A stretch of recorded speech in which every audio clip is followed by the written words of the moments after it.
Jeg har om Kvinden i buret, som Jussi Adler Olsen har skrevet, og den er fra 2008.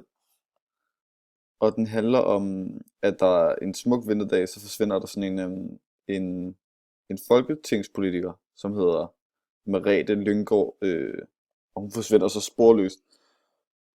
Og så kaster medierne, de kaster sig grådigt over historien, og overskrifterne gætter på, at alt fra selvmord og mor, eller en tragisk ulykke, eller kidnapning.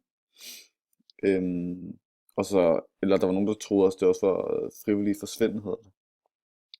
Og så politiet, så sætter de så en eftersøgning i gang. Men det gør ikke rigtig noget, fordi de kan simpelthen ikke finde hende der, Merete Lynggaard. Øhm, men så først er den utraditionelle og sådan hårdt prøvede, kan man sige, vicekriminalkommissær, som hedder Carl Mørk. Han sætter i spidsen af afdeling Q, som så prøver at finde hende der Merete. Så sker der et afgørende skred i efterforskningen. Og så lige pludselig så er Carl og hans assistent, Hafez El Assed, øhm, på sporet af den der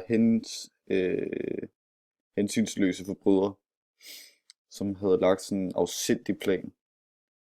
Og romanen den er opdelt sådan så, at man både følger Merete Lynggaard og Carl Mørk. Øhm, men det foregår sådan, at Merete, det er sådan lidt specielt, for det foregår sådan, at Meretes fortælling, den begynder 5 år før, at man følger Karl Marx. Så der er sådan lidt forvirrende. Og jeg vil så placere den her øh, i det her træ. Yes.